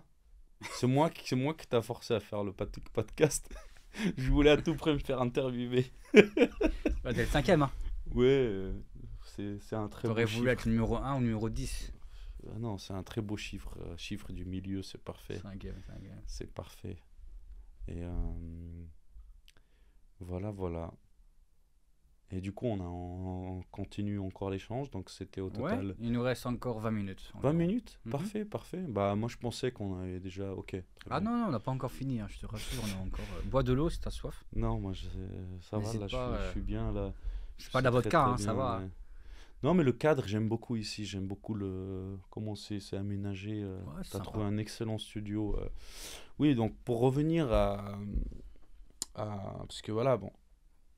Tu arrives en Pologne, tu t'intéresses un peu tu apprends leur langue, tu commences à t'intéresser à leur culture, etc. Parce que tu es aussi originaire de la Pologne. Oui, d'origine, mais sauf que c'est mes grands-parents dans les années 20, donc il y a un siècle. Ils sont immigrés depuis la Pologne vers la France. Ouais. Donc vous avez gardé votre nom aussi. Voilà, c'est juste ça. Tu reviens un peu à tes origines, c'est ça. Mais je connaissais pas la langue. Ma mère ne parle pas polonais, mon père ne parlait pas du tout. Dans ma famille, il n'y a personne qui parle la langue polonaise. D'ailleurs, la majorité n'ont jamais été ici déjà. Donc, grosso modo, je suis arrivé vraiment par hasard. Moi, à l'époque, quand j'avais fait l'entretien pour faire le service volontaire européen, on m'avait demandé où je voulais aller. Moi, j'avais dit l'Espagne, la Grèce, le Portugal, au soleil, quoi. Parce qu'à Metz, la météo, c'est pas non plus la folie. Ouais, finalement, Mais finalement, en Pologne, c'est un peu similaire au niveau de la météo.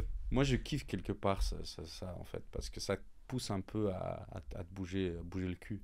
Ouais. Bah ouais, c'est ça. clairement, Ouais. quand tu es dans un endroit où tu fais tout le temps beau, qu'est-ce que tu as envie de faire? Bah, tu vas te baigner. Ouais, tu te prélasses. Tu vas te baigner, tu vas enfin, tu vas pas vraiment travailler.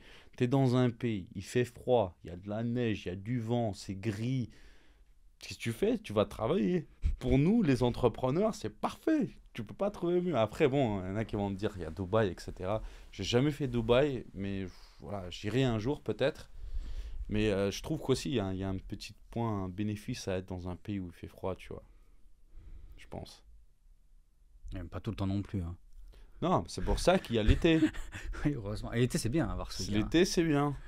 Mais moi, je suis là pas pour la météo, ça me dérange pas. C'est un pays que j'aime beaucoup. Qu'est-ce qui t'a amené, d'ailleurs, je t'avais pas posé la question là, qu'est-ce qui t'a amené à venir moi en et Chris, Pologne? on est venus ici quand on s'est mis d'accord pour s'associer et faire du e-commerce ensemble. Mhm. On a choisi la Pologne parce que c'était dans la liste des pays potentiels où on pourrait faire un an, être focus et travailler. C'était quoi la liste des pays? Il y avait, je crois, République tchèque, Pologne, Mhm.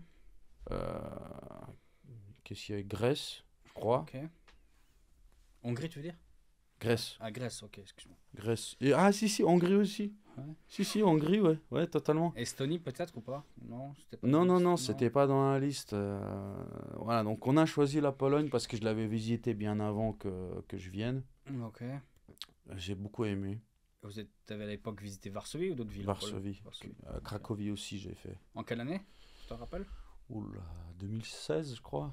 Oh oui, bon, ça a déjà commencé à bouger quand même. 2016 Ouais, ou 2000. ok.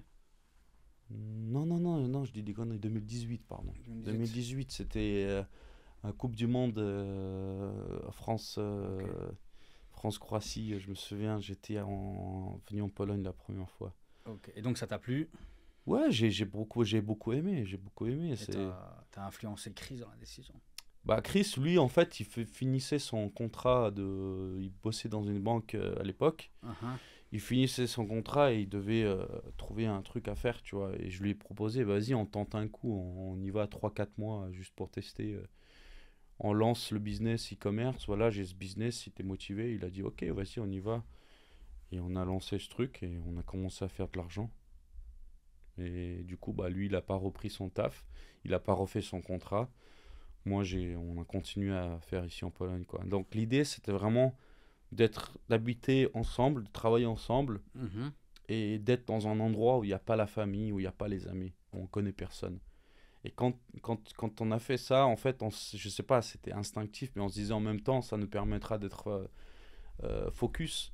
Mhm. Un nouvel environnement, un nouvel endroit, tu parles pas la langue, donc tu es obligé de travailler, tu vois. Donc c'est ce qu'on a fait. Et c'est à partir de ce moment-là, on a fait un an et puis on avait un pote. Donc là, on est devenu, on va dire, euh, au niveau de la localisation assez libre, où est-ce qu'on peut y aller, y habiter. Mhm. Donc on s'est dit, tiens, on va tenter Ukraine.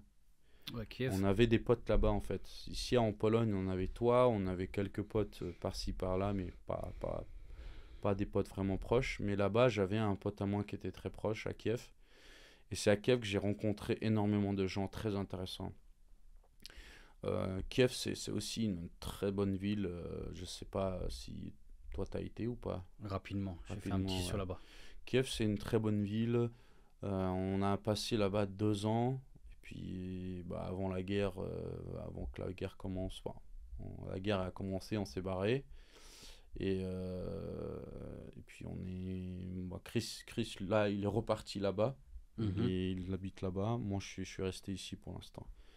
Donc, je me suis dit, ça, c'est un très bon équilibre pour l'instant pour moi d'être à Varsovie.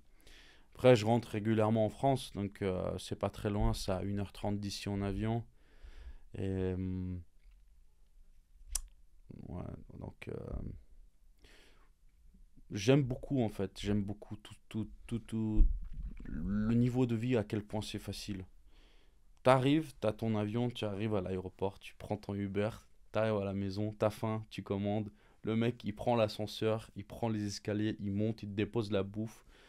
Là, tu prends un Uber, c'est pas cher. C'est pas cher, tu vas au magasin, tu vas au cinéma, tu vas par-ci, tu vas par là. Et t'as plein d'endroits, je veux dire, plein tu vas à d'endroits. Varsovie, tu vas à Nablina, à Brovare, à Poviche. Les cafés, c'est blindé de cafés délicieux. En T'as vrai, beaucoup ici, de- tu as un niveau de vie, on va dire, qui est au même niveau de vie qui est à Paris, où si tu as beaucoup d'argent, bah, tu manges bien, tu bois du bon café, etc. Tu vois ce Ouais, que je puis veux dire? derrière ça, regarde, tu prends Paris. C'est extrêmement dense. Les petits trottoirs, c'est dense. T'as 22 000 personnes au kilomètre carré. Varsovie, t'as environ 3 000, 3 500. Tu sais, donc tu respires dans une capitale. Personnellement, c'est ce que j'aime bien ici aussi, c'est que t'es pas bousculé par les gens quand tu C'est vas vrai dans que la c'est rue. aéré, je C'est trouve. aéré, C'est frais. t'as beaucoup moins de densité, hein, c'est Les- beaucoup La, moins dense la que ville, Paris. ouais, c'est ça. La ville, en fait, Et étendue. elle est reconstruite et elle est étendue. Mhm. Et ça permet quelque part de mieux respirer. Tu te sens pas oppressé par l'environnement qui est autour de puis toi. tu vois pas les poubelles dehors en train de Ah traîner. Par exemple, quand je vais à Metz, Non, des non. fois, durant l'été, tu vas au restaurant en terrasse et 100 mètres plus loin, tu vois toutes les poubelles dehors. Ouais. C'est sale, c'est pas attrayant du tout. Bah, tu Tandis vois, qu'ici, en fait, ils ont quand même, je trouve, la gestion des ordures ménagères Ouais. en ville Ouais. est 1000 fois mieux gérée que les villes françaises par rapport à ça. Après, je pense même pas que c'est. Mais comment ils ont géré le système des ordures ménagères, par exemple Je pense qu'il y a aussi une part de. Mentalité. Alors, mentalité, c'est un autre point que je vais partager après. Dans chaque pays, je pense qu'un nouveau pays on va dire, fleurit, Mhm. d'accord? Un pays qui commence à fleurir à partir d'une période où elle sort d'une période qui est très difficile, compliquée, en très plus, compliquée. Il y a plus de flexibilité, il y a moins de lois, il y a moins de règles Ouais, et puis strictes. regarde ce qui se passe à l'ouest, enfin dans d'autres pays, voir qu'est-ce qui fonctionne, qu'est-ce qui marche pas. Exactement, Ah. exactement. La France, la Grande-Bretagne, l'Allemagne, c'est des pays qui sont là depuis, je veux dire, qui ont pu se développer convenablement depuis. Oui, après la Seconde Guerre mondiale, surtout. Voilà. Et la Pologne, maintenant, bah, c'est son tour maintenant de Mhm. briller. Et la Pologne, comme l'Ukraine avant la guerre, ils ont cette flexibilité de pouvoir mettre en place de nouveaux systèmes et de tester des systèmes rapidement.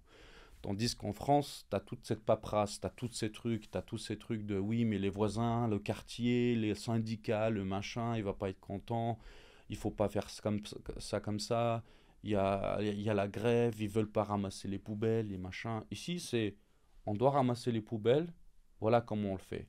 On écrit le plan, on le fait, c'est fini. D'accord? Mhm. Là-bas, c'est des zigzags partout, par-ci, par-là, tu vois. Donc c'est un système qui est complexe. Et quand tu as un système qui est complexe, tu peux pas le changer, on va dire, de manière très... c'est Oui. pas facile, en fait. Et donc c'est pour ça que je pense qu'il y a cette part de flexibilité qui joue un rôle fondamental au fait que c'est propre, que c'est organisé. Et la deuxième des choses, c'est... On va pas cacher ça, c'est la mentalité, c'est les gens qui habitent dans ce pays. Les Mhm. Polonais, c'est des gens qui sont très propres et même quand ils cuisinent dans chaque restaurant, tu vois comment ils cuisinent, ils se lavent les mains, ils mettent des gants. Les cuisines, tu les vois en fait quand tu vas dans des food towns, Oui, oui. tu vois, c'est pas des mecs. Ouais, ce que j'apprécie souvent quand tu vas dans les centres commerciaux, ça sent bon. Oui, oui, voilà. Mec, attends, mais Tu vois, dans j'avais n'importe quel l'impression centre commercial. j'avais l'impression que j'étais le seul à le remarquer. Non, non, mais c'est un truc de dingue. T'arrives, mais ça sent trop bon partout. Mais tu vois, en fait, genre, ça a une influence énorme, Ouais, t'imagines mais même c'est pas. plaisant, Non, mais c'est agréable. c'est agréable, mais en fait, il y a des gens qui le remarquent pas, mais ça les influence sur leurs achats. Mhm. Tu Et sais, ça aussi, oui, oui. parce que c'est un sens qui est extrêmement sensible. Quand tu vas à un endroit, dans un magasin, le fait de sentir agréablement l'endroit, tu sens l'endroit, tu fais confiance. Et quand tu fais confiance, tu t'intéresses au produit. Tu t'intéresses au produit, tu achètes le produit. Le centre commercial, ici, ils l'ont compris. J'ai visité des centres commerciaux dans différents pays. En France, j'y étais. Tu vois, c'est pas tous les centres commerciaux. Oui, si tu vas à Paris, quand tu vas aller ou à Paris, aux Galeries Lafayette, ou au Printemps, je ne sais pas si Printemps il existe encore.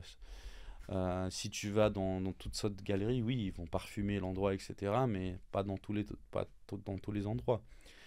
Mais c'est agréable quand même, je veux dire. Oui, il y a le Zloty Tarasy, je rentre à chaque fois, ça sent tellement bon. Où tu vas à Elektrovna Powiśle, tu rentres dedans, c'est ultra clean, propre. Justement, les toilettes aussi, pareil, les toilettes, honnêtement. Un autre truc, je pense, c'est des bâtiments qui sont récents.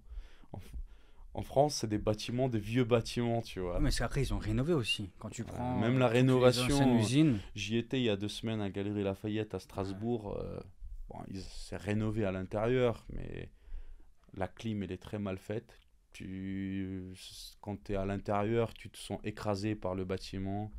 C'est pas terrible, tu vois. Je me suis senti mal quand je suis rentré dedans, tu vois. C'était petit, c'est propre, tu vois, mais je veux dire, c'est... Bon, pourquoi on parle des magasins maintenant? Des odeurs. On parle des odeurs. Tu vas remarquer le titre du podcast, les odeurs dans les centres commerciaux. Du coup, il nous reste 10 minutes. Ouais, 10 minutes. Ouais. Donc aujourd'hui, tu as combien de business qui tournent avec Chris? J'en ai un qui est le principal, et là on va lancer d'autres business. Okay. Le premier qui est principal, c'est le business des suppléments. Les autres qu'on va lancer, c'est... pour l'instant, c'est pas encore clair, mais on veut tester... donc reprendre un peu ce qu'on faisait à l'époque. Ce que je faisais à l'époque, c'était le closing, en fait. Par téléphone, leur vendre des services haut de gamme, on va dire. Du high ticket. Dans le jargon. Vendre du coaching, en fait. Et déléguer ça.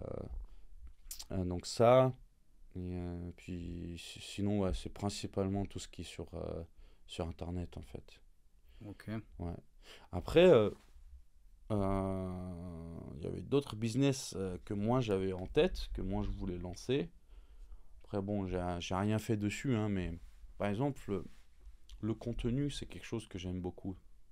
Créer du contenu, créer des vidéos, partager des tips, peu importe sur quoi je parle, tu vois, mais quelque chose que j'aime bien, tu vois. Par exemple, le fait que toi, tu fais ces podcasts-là, que tu fais des montages, que tu les publies sur Instagram, etc., ça se voit que tu kiffes ça. J'aime bien le contenu. Oui, mais ça contenu. Non, mais j'aime ça bien quand ça se voit, tu fais attention aux détails, tu fais attention au son, tu fais attention... J'ai un exemple, je suis très regardant, par exemple, sur les Reels, sur la sélection des musiques, par exemple, le visuel, les transitions...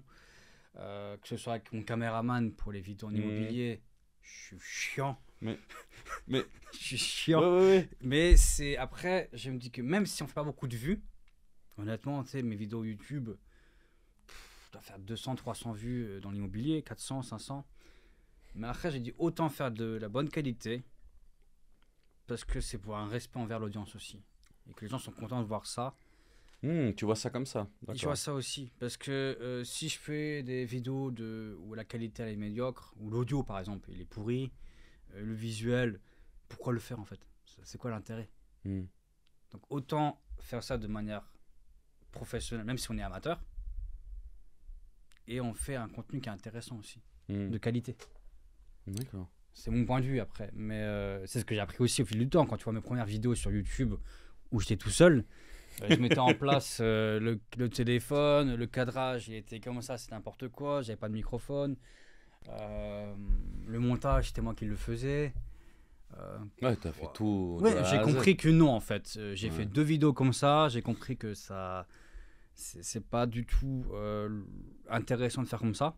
Il vaut mieux embaucher quelqu'un, un vrai caméraman, du vrai matos, acheter des musiques sur Jungle ou ailleurs, par exemple. Investir en fait dans ça et faire des bonnes vidéos au lieu de faire 10 vidéos médiocres, en faire 2 mais de bonne qualité. C'est mon point de vue. Je préfère faire moins de vidéos mais de bonne qualité. Bien sûr, c'est une approche comme une autre, mais ce que je trouve intéressant, parce qu'il y a 2 types de personnages dans ce milieu-là.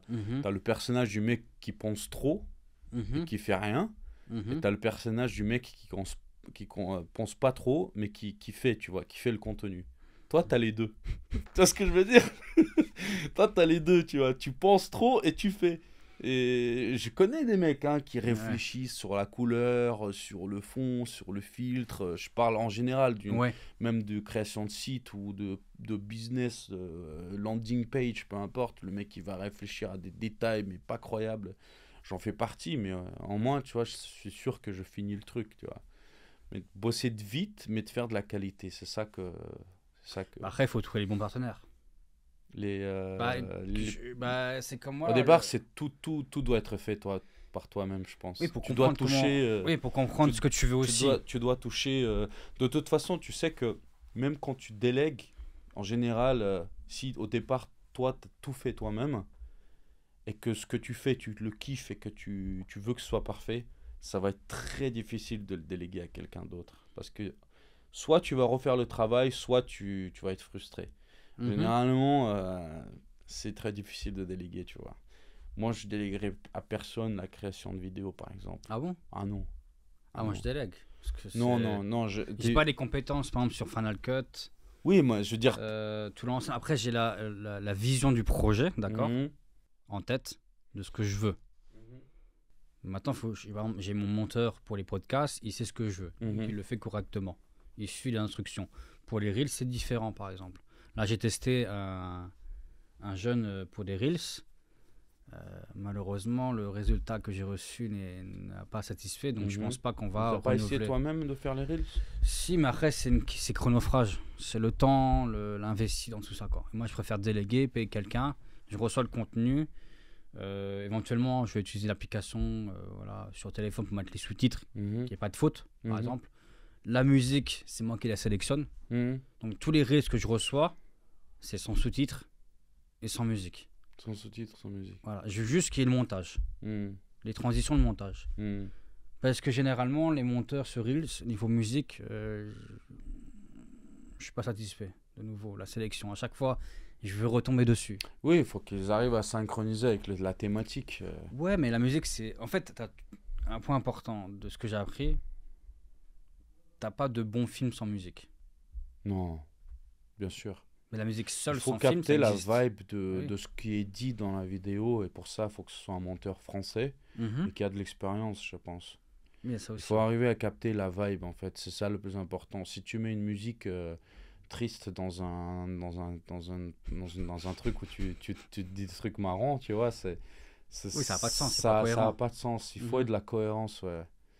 Mais je serais curieux de faire 2-3 reels d'un de tes podcasts juste pour tester. J'aime bien faire ça. Tu pourrais m'en envoyer un et je t'envoie le lien du podcast et tu crées pas forcément le mien, tu peux très bien m'envoyer. Pas le tien, mais que je t'envoie un lien. Juste un extrait ou même un podcast que tu as fait, que tu vas faire.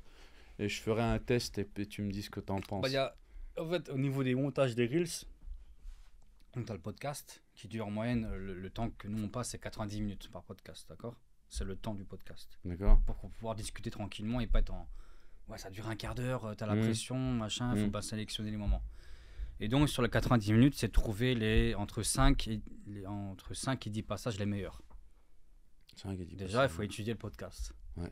Trouver les bons moments, les sélectionner, et de là, en fait, pouvoir monter les reels, les monter correctement, la bonne musique, le bon visuel, les bonnes transitions, et ensuite publier ça sur Instagram, TikTok, YouTube, et voir lequel qui fonctionne le mieux, sachant qu'en fonction des différentes plateformes, on a différents résultats. Ouais, bah oui. C'est ça qui est assez drôle. Bah, j'ai entendu dire que la plateforme, il y a des mecs qui ont fait des tests, la plateforme Reels, les Reels de Instagram, c'est de meilleure qualité. C'est un algorithme pour trouver la personne la plus adaptée à ton contenu. TikTok un peu moins. Bah, pour te dire, je fais le test actuellement. Je mets les mêmes Reels sur YouTube, sur TikTok, Instagram. En termes de vues, moi à l'époque, il y a quelques semaines, je pensais que TikTok allait faire plus de vues par rapport au contenu que je propose. Mais non. Non. Okay. Non. En fait, c'est Instagram qui me rapporte le plus de vues parce qu'il y a des collabs en fait. Par exemple, avec le cas d'Hugo en MMA. Donc voilà, je publie le Reels, je le mets en tant que collaborateur. Donc automatiquement, le Reels apparaît sur sa page Instagram. Donc le reach Et dédié en fait beaucoup plus aussi, on va dire, targeté en fait. D'accord, ok. Et donc c'est pareil que Mike c'est le deuxième podcast. Ok. Collab, boum. Et déjà ça un rapport des followers automatiquement. Les gens ils sont intéressés par le contenu, tiens c'est pas mal. Je veux voir ce que fait Nicolas Pauls. Et voilà. Nicolas Pauls. Salut. Et sur YouTube, ce qui est étonnant des fois sur un reel, on va faire je sais pas 6-7 000 vues. Ouais. Bon c'est pas négligeable sur un reel, sur un short. Mais le prochain short qui la qualité quasiment identique, hein, 1000 ou 500 vues quoi. Et pourtant c'est publié plus aux mêmes horaires, les mêmes jours, etc. Et j'arrive toujours pas à comprendre pourquoi cette différence là. Mais je vais apprendre, on va voir, on apprend tous les jours. Oui, il y a plein de techniques que tu peux mettre en place pour réussir à faire de bons reels. L'idée c'est de reprendre ce qui se fait déjà et des mecs qui cartonnent en fait. Exactement. Un concept très simple, trouver un moyen d'attirer l'attention des gens en leur mettant un truc qui les trigger. Aussi, ouais. Tu dis par exemple, au lieu de dire bon bah on n'a plus de temps. Non vas-y mais continue ta phrase. Non mais tu dis un truc genre je sais pas, tu fais une erreur sur tu dis par exemple le mot podcast, tu le prononces podcast. Et les mecs disent ah, c'est pas podcast, c'est podcast. Voilà, donc en tout cas, ouais, juste pour rappel, hein, donc ce podcast, moi je suis content de l'avoir fait avec toi. Ouais, si tu veux mettre un dernier mot, voilà, parce qu'on ouais, arrive sur la fin du du podcast. Dernier mot, je vais pas te voler la vedette. Non, mais si tu as apporté un point philosophique. Un point philosophique, non, mais un conseil, enfin. On est très potes dans la vie, toi et moi, et j'aime beaucoup discuter avec toi. À chaque fois, on a des conversations, on va dire, devant la caméra, peut-être qu'on n'a pas sorti quelque chose d'intéressant, parce que bon, on n'a pas forcément, moi j'ai pas forcément l'habitude de... Puis j'apprends aussi. Voilà, donc c'est... Mais voilà, c'était un kiff, j'ai proposé, je dis vas-y on le fait. Sans réfléchir, il a réservé le truc et voilà. Et donc, voilà, on y est, ouais. Merci pour l'invitation. Bah, je t'en prie Isna, avec plaisir. Ouais. Je t'enverrai le lien du podcast. Ouais. Et le mec il est en train de nous bouger la main pour dire d'arrêter de parler. Ok, on finit. Ciao. À bientôt. Bientôt.